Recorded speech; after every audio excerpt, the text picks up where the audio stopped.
ये वही गुफा है जहाँ पे भोले बाबा आके छुपे थे।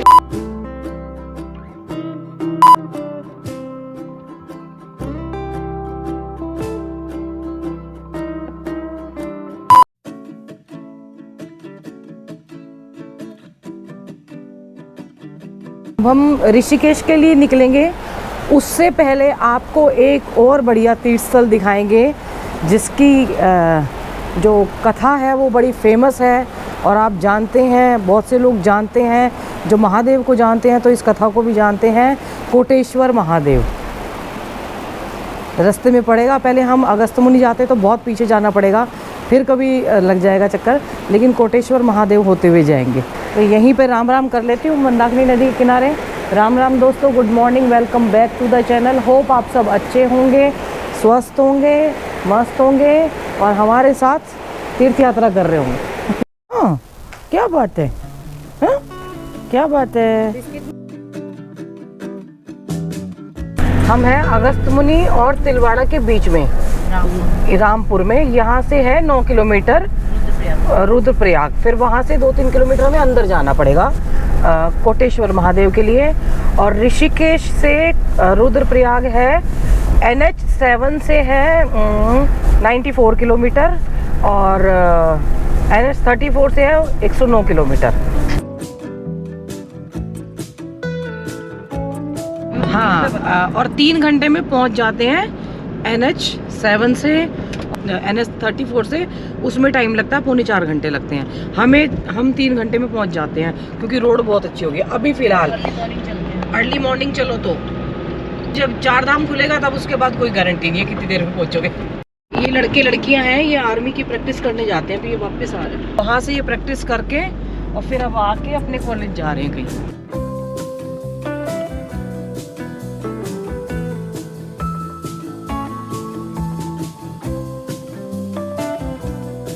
रुद्रप्रयाग रह गया 2 किलोमीटर। एक तो सारी की सारी ना ऊपर जो दिखा रखी है, जब हम चले थे 145 किलोमीटर, फिर 135 आया, फिर 121 आया, अब 141 किलोमीटर। ये पूरी कैलकुलेशन गलत दिखा रखी है।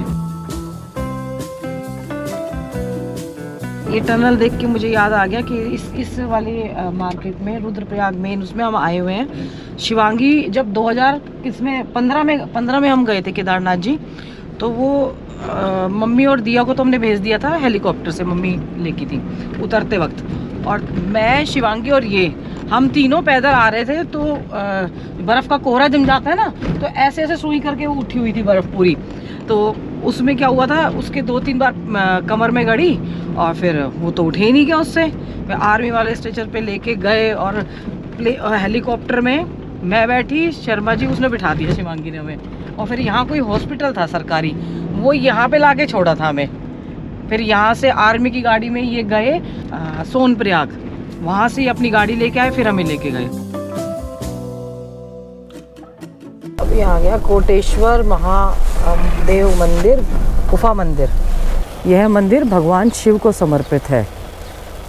इस स्थान पर शिव द्वारा केदारनाथ जाते समय रुककर ध्यान किया गया था। रुद्रप्रयाग वन विभाग ने लिखा है ये है पुष्पा फायर, आप नहीं। इसलिए वनों में जलती बीड़ी सिगरेट ना फेंके, वनों को अग्नि से सुरक्षा करें।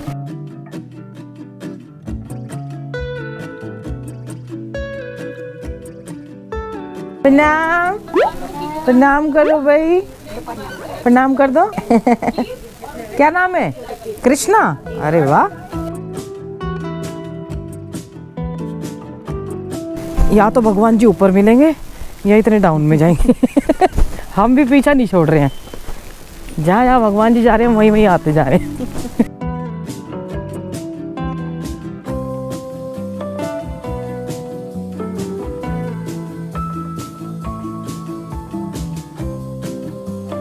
इतना सुंदर नज़ारा है। अपने जन्मदिन वाले दिन वीडियो शायद लेट हो जाएंगे क्योंकि बीच में 2 दिन ना गड़बड़ हो गई थी, तो जन्मदिन वाले दिन मुझे यहाँ आने का मौका मिल रहा है, इससे बड़ी बात और क्या हो सकती है। कोटेश्वर महादेव 12 ज्योतिर्लिंगों में से एक है ये भी। सामने अलकनंदा दिख रही है आपको, और अलकनंदा के तट पे ही गुफा है जिसमें भोले बाबा भस्मासुर से आके छुप के बैठे थे। भोले बाबा भी भोले थे, किसी को भी उनकी नज़रों में असुर हो या देव हो, जो उनकी तपस्या करे भक्त को देखते थे वो। किसी को भी भोले बाबा वरदान दे देते थे, है ना। उनका भाव देखते थे बस वो, चाहे फिर असुरों का भाव बाद में भी बदल जाए तो फिर वो कोई बात नहीं, उनके प्रति भाव जो रहता था उस समय जो भाव रहता था, भावनाओं में बह जाते थे भोले बाबा, तभी तो भोले बाबा थे। कोटेश्वर महादेव स्नान घाट। आज हम अलकनंदा के किनारे आ गए हैं, ये देखिए।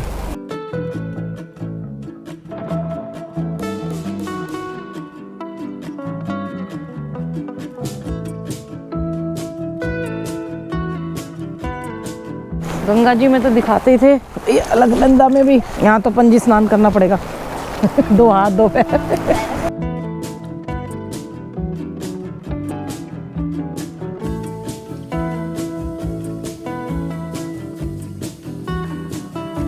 ये गुफा है जहाँ महादेव भस्मासुर को वचन देने के बाद छिप कर बैठे थे। ये देखिए, ये प्राकृतिक गुफा है और यहाँ से भी जल आता रहता है।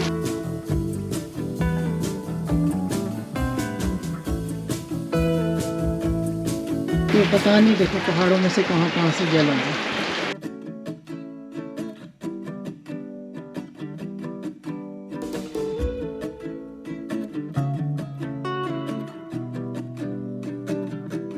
ऐसा लग रहा है जैसे शेषनाग बने हुए हैं और नीचे शिवलिंग में जल रहा है। यहाँ की थी महादेव ने तपस्या, ये अखंड दिया जलता रहता है।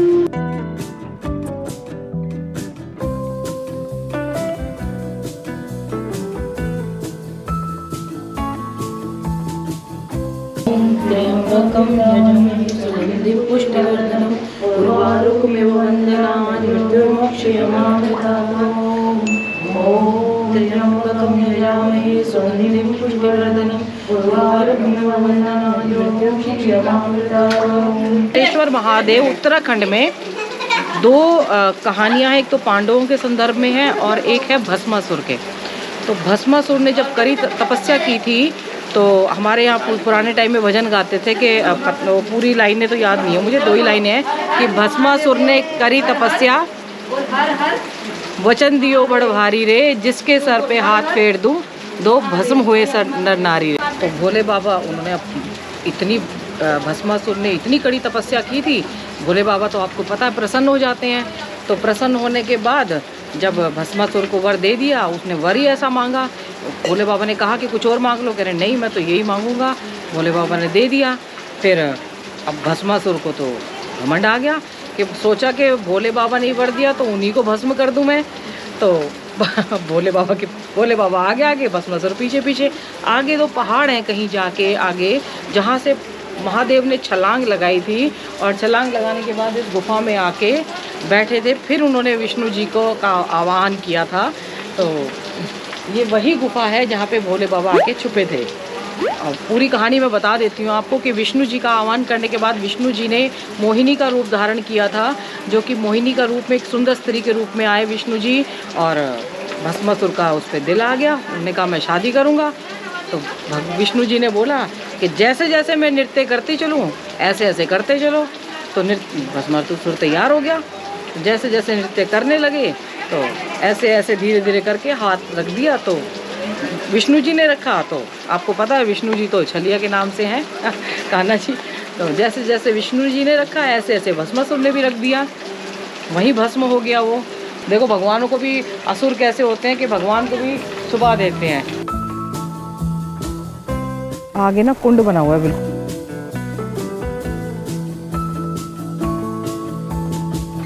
नमः शिवाय नमः शिवाय नमः शिवाय नमः शिवाय।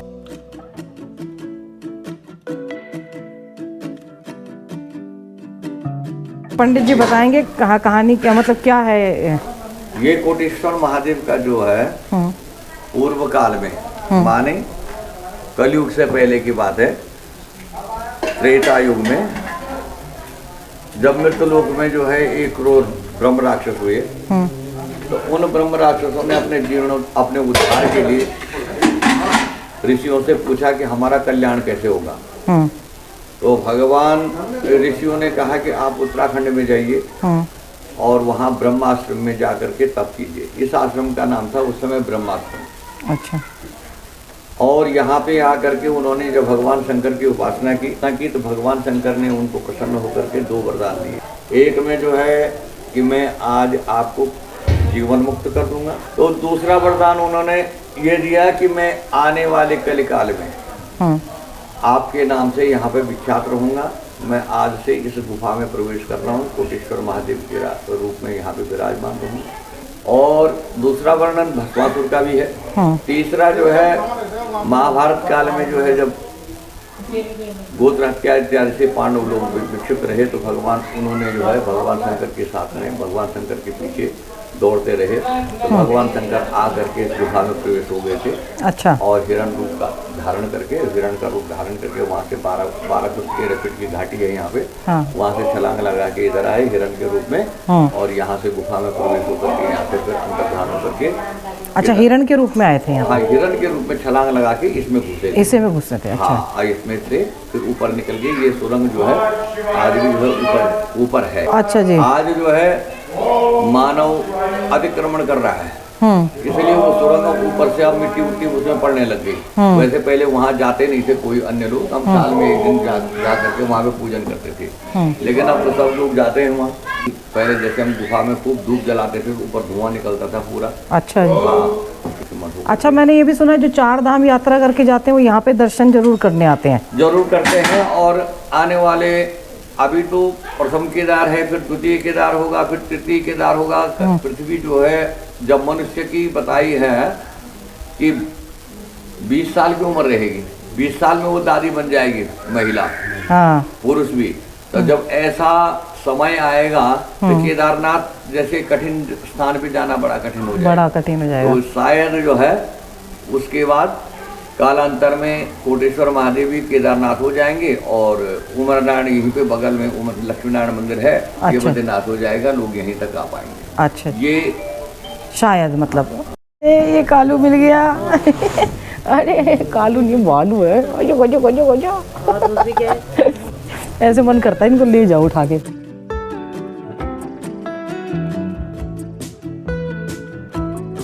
ऊपर से न जाने कितने झरने आके अलकनंदा में मिल रहे हैं, हर नदी में मिल रहे हैं। अब हम ऋषिकेश के लिए निकल रहे हैं। बाबा जी बहुत सारे बैठे हुए थे, बद्रीनाथ जी वाले बाबा जी भी नीचे आए हुए थे, वो यहीं रुकते हैं जब गर्मियों में आके। तो बातचीत करके उनसे बहुत अच्छा लगा, कुछ ज्ञान भी प्राप्त किया। अब हम आपको श्रीनगर ही मिलेंगे डायरेक्ट।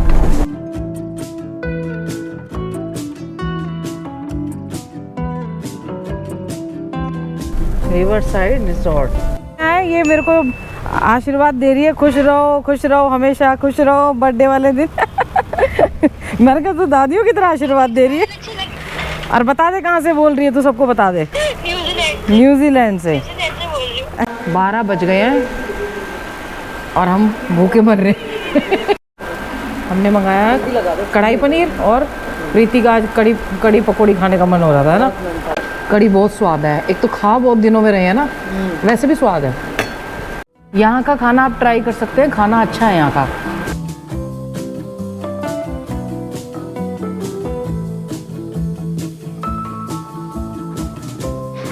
भाई अपनी शक्ल दिखा दे, मेरी शक्ल तो देखते देखते बोर हो गई।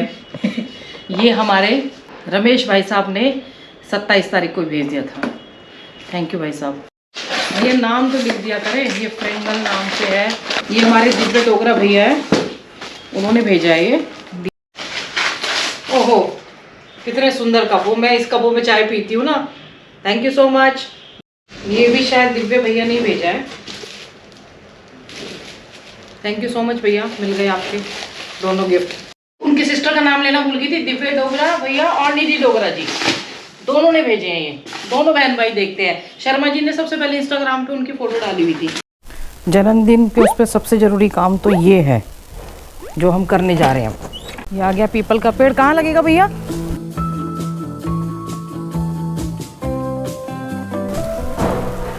वरुण भैया ने भी आज एक पेड़ लगाया, क्योंकि वो वीडियो ना कल आएगा, बीच में गड़बड़ हो गई थी जब मैं पेड़ लगाने की सबसे अपील कर रही थी कि पेड़ लगाइए गिफ्ट देने की बजाय। गिफ्ट देने से अच्छा एक पेड़ लगाइए जो 100 पुत्रों के बराबर है।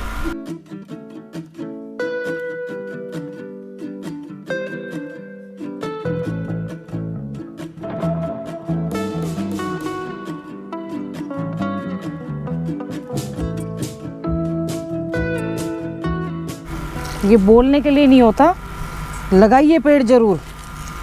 भैया कह रहे हैं कि पीपल का पेड़ तो जम जाएगा, मैंने कहा पीपल के पेड़ को भी हटा देते हैं, उखाड़ देते हैं लोग, पता चल जाए तो। गंगा मैया के दर्शन कर लिए। दिन में तो मैं थक गई थी पेड़ लगा के और चली गई। अब रात को आई ना, यहाँ के अपनापन लगता है, चाहे कहीं भी चले जाओ। पेड़ से याद आया, 4 पेड़ हो गए हैं, चौथा ये था। और अब पेड़ों में जल देने का टाइम आ गया। पानी जो रुद्राक्ष वाला है उसमें, वहाँ पे होटल में है ना वो, तो वो माली जो भैया हैं वो डालते रहते हैं, हमारे सुनील भैया जो हैं, तो वहाँ की टेंशन नहीं है इतनी।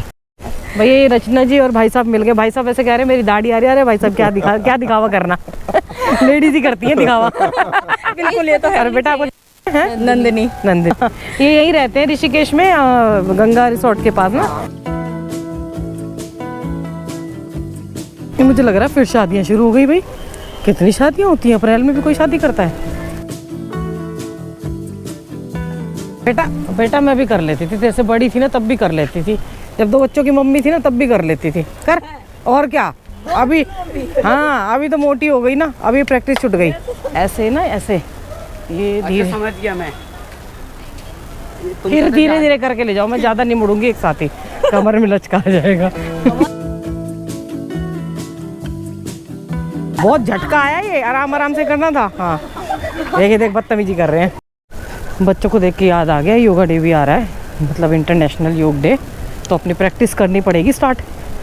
अब कमर में नहीं तो लचकी आते रहेंगे फिर। आज जल काफ़ी आया हुआ है इधर ना।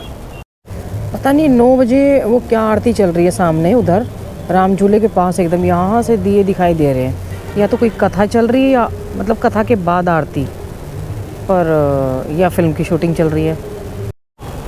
भैया 2 करेक्शन करनी थी। एक तो महाराज जी ने बताई थी, मैंने बोला था ना कि शंकर जी ऊपर से कूद के छलांग मार के गए थे, तो वो पांडवों के टाइम पे गए थे जब पांडव ढूंढ रहे थे, और वो भी हिरण बन के, मृग बन के। तो ये करेक्शन थी। तो वो तो खैर मैंने बता दिया था कि वहाँ पे वध नहीं किया था मोहिनी बन के विष्णु जी ने, वो किया था इधर वो श्रीखंड महादेव में किया था। और लेकिन ना कुछ शायद हिमाचल में भी कहते हैं कि ये वाली जो स्टोरी है इसकी भस्मासुर की, ये हिमाचल के किसी उसमें भी है। पर जो करेक्शन हो तो बता देना भाई। मैंने भी जो पढ़ा था और जो बाबा जी ने बताया तो उसके अकॉर्डिंग यहाँ था। और मेरा बाद में मैंने श्रीखंड महादेव का देखा तो मेरा वहाँ जाने का मन कराया, लेकिन बहुत टफ ट्रैक है। और देखिए आजकल गर्मी कितनी बढ़ गई है। मैं वही कहती, जैसे मैंने आती पहले तो मैं सोच रही थी पता नहीं मैं पेड़ लगा पाऊँगी नहीं लगा पाऊँगी। अपने जन्मदिन पे फिर आई, मैंने रास्ते में भैया को कॉल कर दिया था। मैंने कहा भैया आज पेड़, वो तो उन्होंने मंगवा लिया भैया ने, सुनील भैया जो है माली, उन्होंने बोले मैं तो नहीं आ पाऊँगा भाभी जी, पर मैं किसी से मंगवा दूँगा। मैंने कहा ठीक है। मैंने कहा जगह भी बता देना ऐसी जहाँ सेफ़ लग सके। एक्चुअली पेड़ सेफ़ होना चाहिए और ट्री गार्ड लगा दें। हमारे यहाँ क्या है कि अभी बाउंड्री बनी हुई है, उसमें हम कितने लगा सकते हैं पीछे की साइड ना। और एक यहाँ चल रहा है 4 पेड़ हो गए हैं, तो पेड़ ज़रूर लगाइए। पेड़ लगाना बहुत ज़रूरी है। इतना गर्मी, इतनी गर्म वेदर हो रहा है ना, मैं बता नहीं सकती हूँ। और घूम के आइए जरा, जाइए, जाते रहिए बीच बीच में रुक रुक के। और गर्मियों में अगर पहाड़ों पे हो आएंगे तो फिर यहाँ ज़्यादा गर्मी लगेगी। दिन में तो पहाड़ों पे लगती है, लेकिन सुबह शाम फिर भी ठंडक रहती है। अच्छा लगा इतनी यात्रा करके, थोड़ी सी फटाफट जल्दी हो गई एक्चुअली। नहीं तो शर्मा जी भी यही कहते थे कि एक बार में एक जगह, और वो रुक रुक के मतलब 2-3 दिन वहाँ रुकूंगा तब करूँगा। पर मुझे दिया की वजह से जल्दी आना पड़ा। कोई बात नहीं, कभी कभी हो जाता है ऐसे ही। तो माता पिता बच्चों का ध्यान रखें, बच्चे माता पिता का ध्यान रखें। हाथ जोड़ के रिक्वेस्ट है, पेड़ ज़रूर लगवाएं। और ऐसी जगह पे जाएं तो गंदा ना करें। हम अपनी सारी पॉलीथीन जितने भी थे, मैंने ना कुछ सारा यहाँ के सामान फेंका है। मैंने एक भी सामान वहाँ पे भी नहीं फेंका, कुछ एक आधा रास्ते में डस्टबिन में फेंक दिया था। लेकिन हमारे बैग में यूँ का यूँ एज़ इट इज़ आया, मेरे और प्रीति के बैग में, और बल्कि वो भैया के बैग में भी। तो आप ऐसे ही अपना सामान अपने साथ खाली पैकेट ले आएँ। अपने बैग में रख लीजिए, रास्ते में कहीं डस्टबिन दिखे वहाँ डाल दीजिए, पहाड़ों को गंदा ना करें। देखिए एक हम ये एक्शन ना हमें ही लेना पड़ेगा, इस एक्शन की हमें ही ज़रूरत है, क्योंकि सरकार क्या सफाई कर देगी। अब आप मैंने दिखाया था कूड़े वाले उसमें बहा, कई बार उसमें भी बहा देते हैं कि भाई आसान होता है मिट्टी इसमें बहा दो, लेकिन ये खुद से इनिशिएटिव हमें लेना पड़ेगा। पहाड़ों को पेड़ों को बचाना होगा, और तो गंदगी कम से कम करें और पेड़ ज़रूर लगाएं। अपने जन्मदिन पे और किसी के भी अपने घर के सबके जन्मदिन पे भी उनकी यादगार में एक एक पेड़ ज़रूर लगाइए। हर हर गंगे हर हर महादेव।